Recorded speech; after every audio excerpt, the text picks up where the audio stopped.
सो hi guys.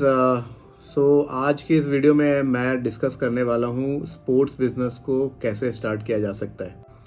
आज के date में आई थिंक मैक्सिमम लोग खुद का बिजनेस स्टार्ट करना चाहते हैं एंड उनमें से काफ़ी लोगों के दिमाग में आता है कि कौन सा बिजनेस स्टार्ट करें।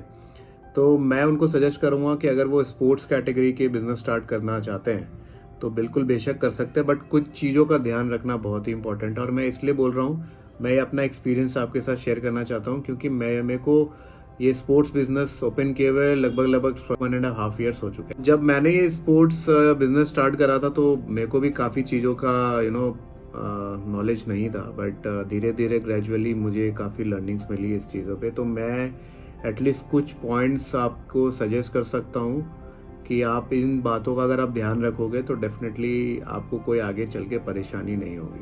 पहली जो सबसे इम्पॉर्टेंट चीज़ है जो आपको ध्यान रखनी है, सबसे पहला है वो लोकेशन, राइट। सो लोकेशन आपको बहुत मैटर करता है आपके शॉप के लिए। लोकेशन ऐसा होना चाहिए कि आपको एंगेजमेंट मिलती रहे। एंगेजमेंट मिलती रहने का मतलब है कि आपको फुटफॉल आता रहे।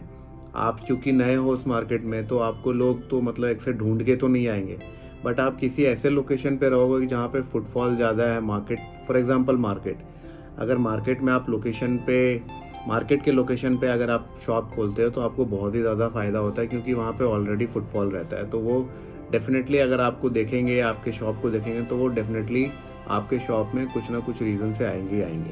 अगर आप कोई ऐसे आइसोलेट जगह पे ओपन कर लोगे जहाँ पे फुटफॉल कम है, जहाँ पे लोगों का आना जाना कम है, तो धीरे धीरे आप बिल्कुल फ्रस्ट्रेट होने लगोगे कि यार मैं क्या करूँ।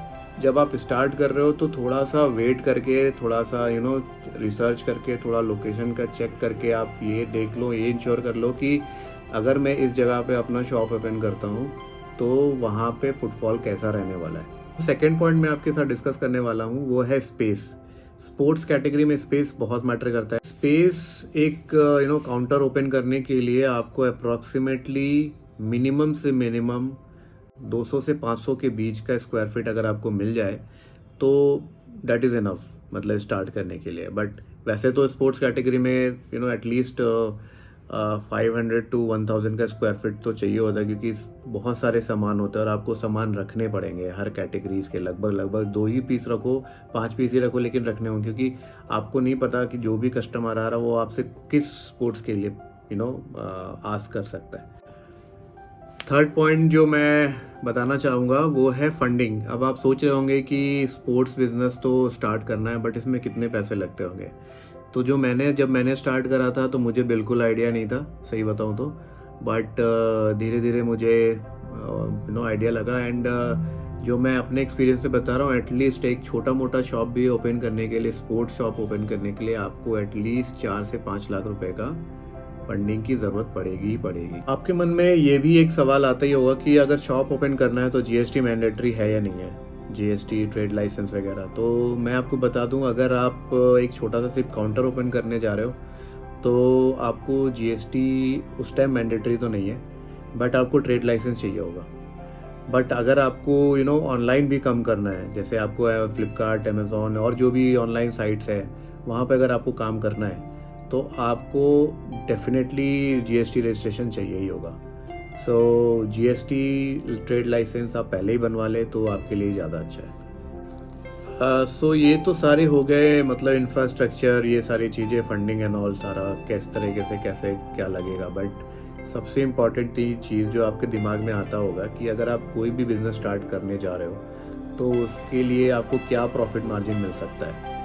तो स्पोर्ट्स कैटेगरी में जो मेरे एक्सपीरियंस से मैं बता रहा हूँ आपको। सो स्पोर्ट्स कैटेगरी में अगर आप रिटेल कर रहे हो, ठीक है, तो रिटेल में ठीक ठाक मार्जिन है। अब एकदम ये भी नहीं बोलूँगा बहुत हाई मार्जिन होता है, बट ठीक ठाक मार्जिन होता है। बट इनिशियल डेज में जो आपको मार्जिन मिला है, क्योंकि देखो अगर आप शॉप ओपन कर रहे हो तो डेफिनेटली बहुत सारे आपके आसपास में भी शॉप ओपन कर, तो उस जो प्राइस में वो बेच रहे हैं अगर आप भी वही प्राइस बेचोगे तो आपको जो ग्रोथ होना है वो बहुत ही स्लो ग्रोथ होना है। बट अगर आपको कुछ अलग करना है, मतलब आपको जल्दी कस्टमर बेस बनाना है या जल्दी ग्रो करना है, जल्दी तो नहीं बोलूँगा बट उनसे अगर तेज ग्रो करना है तो कुछ हटके करना पड़ेगा, तो आपको कम मार्जिन में ही काम करना पड़ेगा। तो धीरे धीरे जैसे जब तक आपका बिजनेस सेटअप नहीं होता है तो आपको कम मार्जिन में काम करना पड़ेगा। तो मार्जिन अगर मैं परसेंटेज में बात करूं तो कितना होना चाहिए, तो ये आपको क्लैरिटी मिलेगा परसेंटेज से। जैसे फॉर एग्जांपल अगर आपने सामान मंगाया, एटलीस्ट मान के चलो इनिशियल डेज पे ना लगभग आपको 30 अप्रॉक्सीमेटली 32 इन बिटवीन 30 टू 35 के बीच में आपको मार्जिन मिलता है, ठीक है। तो उस तरीके से अगर आपको मार्जिन मिल रहा है, तो अगर आप कस्टमर्स को, बाकी लोग मान के चलो अगर आपके आसपास के लोग 10% 15% या मैक्सिमम 20% पे लोग को सामान देते हैं, तो अगर आप 5% और बढ़ा के दो, मान लो फॉर एग्जांपल 25% पे आप सेल कर रहे हो, ठीक है। तो 25% पे आपने सेल करा और आपने 35 पे परचेज़ करा, तो कितना बचा, लगभग 10%। तो 10% पे आप अपना कर सकते हो मार्जिन। एंड धीरे धीरे जैसे आपका कस्टमर बेस बन जाएगा, तो आप वही फिर उस हिसाब से आपका मार्जिन भी बढ़ता जाएगा, और आप धीरे जैसे नोन होते जाओगे और ब्रांड्स के साथ काम करोगे, तो आपको वहाँ पे 40%, 45%, 50% तक का मार्जिन आपको मिलेगा। तो जैसे जैसे आपका कस्टमर बेस बनता है, जैसे जैसे आप पुराने हो जाते हो मार्केट में, तो आपके मार्जिन भी इंक्रीज हो जाता है। गाइस, ये थे 5 पॉइंट जो मैं आपके साथ शेयर करना चाह रहा था, जो मैंने अपने लगभग 1.5 साल का एक्सपीरियंस आपके साथ शेयर करा है। तो अगर ये वीडियो आपको थोड़ा बहुत भी पसंद आया हो, थोड़ा बहुत भी नॉलेजेबल लगा हो, तो इस वीडियो को शेयर करें, लाइक करें, राइट, एंड चैनल को सब्सक्राइब करें। अगर आप चैनल को सब्सक्राइब करेंगे तो हम लोग को मोटिवेशन मिलता है और भी अच्छे अच्छे वीडियोस बनाने कर सकते हैं। सो स्पोर्ट्स रिलेटेड जानकारियाँ, स्पोर्ट्स रिलेटेड सारी चीज़ें मैं इस चैनल पर डालता हूँ और आगे भी डालता रहूँगा। सो प्लीज़ आप सब्सक्राइब करें।